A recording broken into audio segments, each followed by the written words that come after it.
Last week, my journey into the ghost realm brought me face to face with a terrifying threat: Hollywood lawyers. With my revolution against Ronnie Cray's reign of terror over the ghost world only in its infancy, I must defeat this legal challenge or face utter ruin. Meanwhile, my ghostly companion Stephen and two Camden hipsters remain trapped in Ronnie Cray's ghost dungeon, searching for a way to escape. Join us now for another thrilling edition of Investigations of the Oddly Strange. Episode 4, The Devil's Avocado.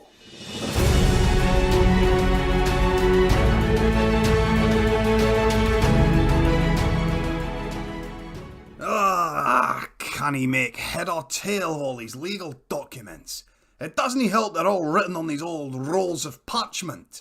Has nobody got a Kindle? We're doing our best to help you, Colin, but none of us are experts in law. We're used to fighting on a battlefield, not in a courtroom. Well, some help in a fight you were. The moment that lawyer turned up last week, you all ran away like 1940s Frenchmen. But we're magical creatures, Colin. We can only overcome our problems and beat our enemies in grand, well-shot, epic battle scenes. Lawyers are our worst nightmare. Well, I'm no surprised. This so-called library of yours looks like it's been looked after by a Tory council. It's fallen to pieces. You're about as well equipped to make a reasoned, structured argument as a Tommy Robinson supporter. Please tell us you have a plan, Colin. All my plans involve drugging children with Turkish delight and shaving lions. I'm no closer to a solution, and my felt tip's running out. I'm just going to approach it like a UKIP manifesto. You mean blame everything on the Germans? I'm not sure that's going to work, Colin. No, you dopey feline fool. I mean, I'm going to make it up as I go along. That's not going to work. You're up against the finest minds Hollywood has to offer. Well, that's hardly an obstacle. These are the same minds that produced those Transformers movies, right? Maybe I'll just jangle a set of keys to distract them. These are legal minds, Colin. The same lawyers who imprisoned us all here. We are their property. You had no legal right to try and free us. But you could just ignore them and escape. But that's not how it works, Colin. Only someone from the human world can free us. And you can only do that once you convince a court you have the right to. I'm not sure that makes a great deal of sense. What if... Oh, for God's sake, Colin! This plot is holding on by its fucking fingernails here. Stop picking holes in it and move on. But... Drop it, or I'll play the flute and sing again. All right, Jesus. I was only asking a simple question.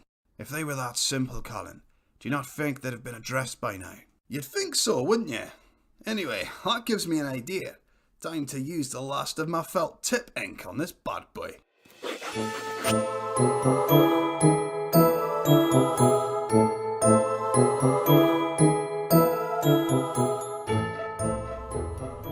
Oh, I've got the eye of the tiger, a tiger, louder than a lion, 'cause I am a champion, and you're gonna hear me. Shut up, Pippa! Rude, you told me to sing. Well, I heard you sing the other day in front of the guard. He scratched off his own ears. I was hoping if you sang loud enough, the guard outside would commit suicide, and we could knock the door down. Seems like it's not worked, though. We'll have to think of another way out. We've got to get out of here soon. I've not eaten for like days. Food? Yes, that's it. When I arrived here, you were running a cafe out of this cell. Where the hell did you get all the food for that? What? You offered me toast and cakes and all sorts of stupid wank. Where did you get that stuff? Duh. Enunciate, you pair of twits. Well, from the usual place. Yeah, you don't get food, silly. Food comes to you. Yeah, it's not the Middle Ages anymore. Ordered it? No. So how the bloody hell did it get here? I don't get this. Why are you finding this so bloody hard to understand? Why are you finding it so hard to understand? Food is like magic, right? When it starts to run out, the Ocado man comes and gives you more. Yeah, like from the government. If you run a cafe, they give you extra to sell. I'm afraid not. I imagine your parents may have been sending you food due to the enormous cost of London rents. The food you got here must have come from somewhere. We just said Ocado dropped it off. Ocado came here? To the realm of the dead? Yes, look, here's the receipt. Then that must mean someone ordered it. Maybe it was Mr. Cray. When he put us down here, he asked what we needed for our cafe, and then he played on that old piano with the screen over there, and a few hours later, Ocado came. Old piano? What old piano? That over there? That's a desktop computer. You mean to say that's been operational the whole time I've been here? A desk what? That must be what Cray used to access the internet. No, we can't have. There's no Wi-Fi.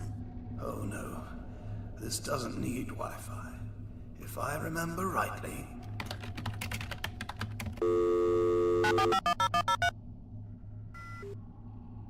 Oh God! That's awful! What's that noise it's making? Is it angry with us? It's in pain! Stop hitting it like that, you're hurting it! There we go, online. Now, I'll order something from Ocado, and then we wait. Wait for what? Simple. Here's the plan.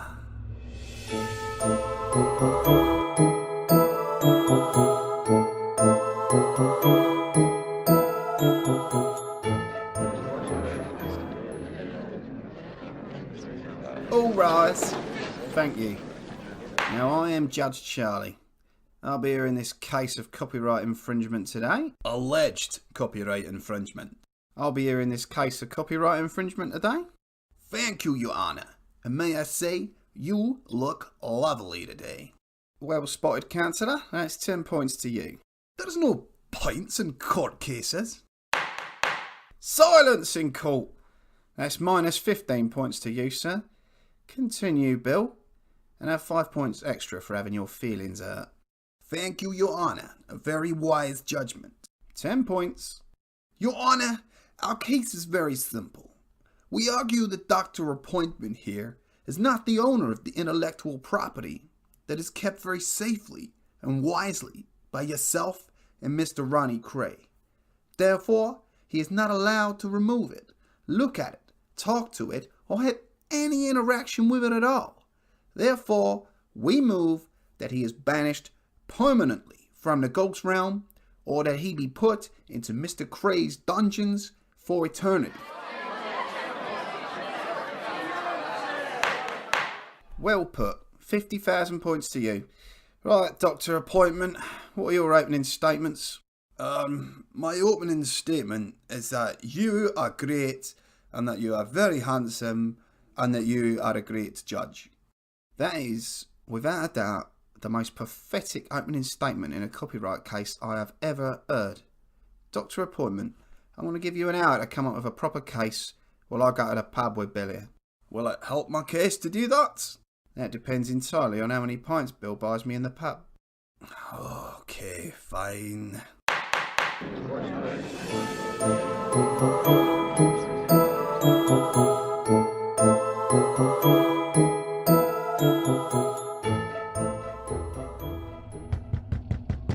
Okay, that's the Ocado man. The guard will let him in. When he does, Pippa distracts them, we overpower them, and steal their uniforms. Then you two walk me out of here like you're escorting me somewhere. You know, like in Star Wars. Got it. Wow, didn't expect you to have actually seen Star Wars. Of course we have, silly. They only came out a few years back. What? No, that's not when... Fucking kids. Hello there, I've got your food. And I am a guard. I'm here too. No! I've got the eye of the tiger, a lion, dancing through the fire, 'cause I am a champion. Oh, go get him, boys. Oh, ow, oh, ouch. Oh, Tristan, you're not doing very well. Stephen, did you mean to fall over and let him sit on you? Tristan, you're supposed to hit him, not the other way around. Oh, for goodness sake. Gosh, thanks, Peppa. Why didn't you say you could fight like that? You didn't ask. For God's sake. Come on, help me with these uniforms.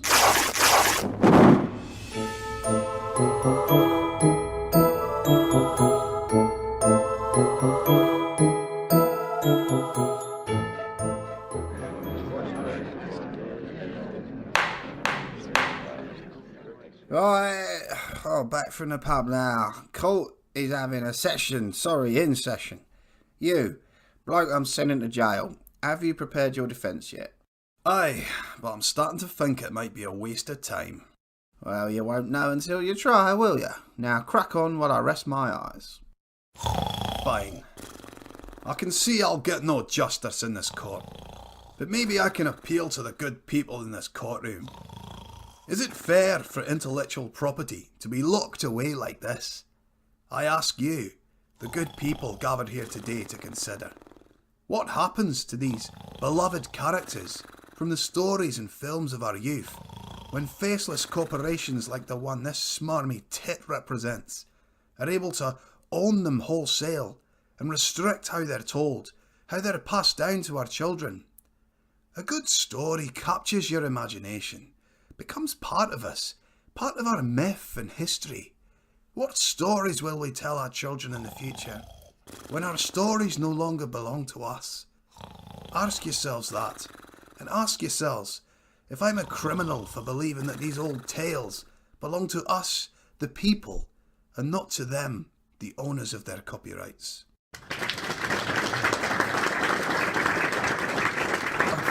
Thank you, yeah, that's good, wasn't it? How many points for that, Judge? Huh? What's that? Right, yeah. I sentence you to life imprisonment in Ronnie Cray's ghost dungeon. Take him away.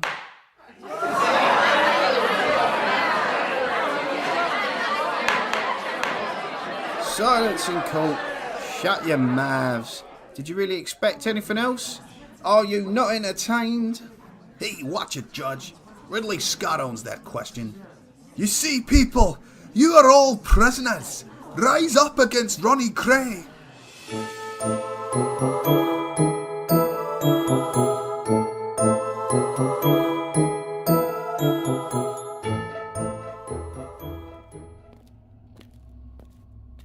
Okay, you two, nice and casual.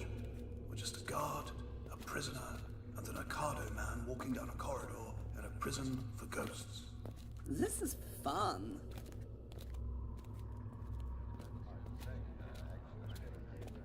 What's going on up ahead there? Oi, you, other guards standing in corridor. What's that commotion all about? Who's asking? Ocado is asking? Ooh, begging your pardon, sir.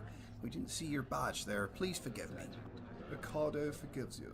Now tell us what's going on. Ooh, I value prisoner coming in, sir. Oh dear. Bring him down here, boys. Nearly at his cell.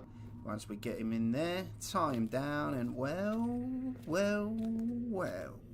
You clever little bunch. You escaped from your cell, did ya? Run! Follow me.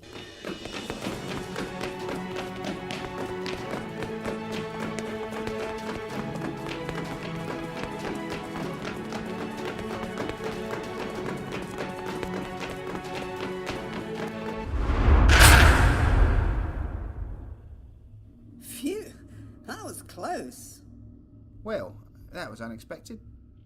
Wait, Pippa, this is our cell! Oh, sod it. Yeah, sorry, it's the only place in the building I knew the way to. Oh, careful, you big lummox. Well, ain't this nice? A little reunion for you all. Well, shame I can't stick around. I'm off to let Mr. Cray know his visitors are all ready for him.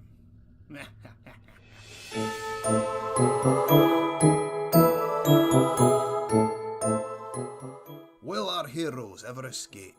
Will copyright law ever become less draconian? Will Ronnie Cray get his comeuppance? The answer to some of these questions can only be found by listening to next week's exciting episode of Investigations of the Oddly Strange. Investigations of the Oddly Strange was written and performed by Pete and Fran Langhouse. Thank you for listening. Please like and subscribe to this podcast.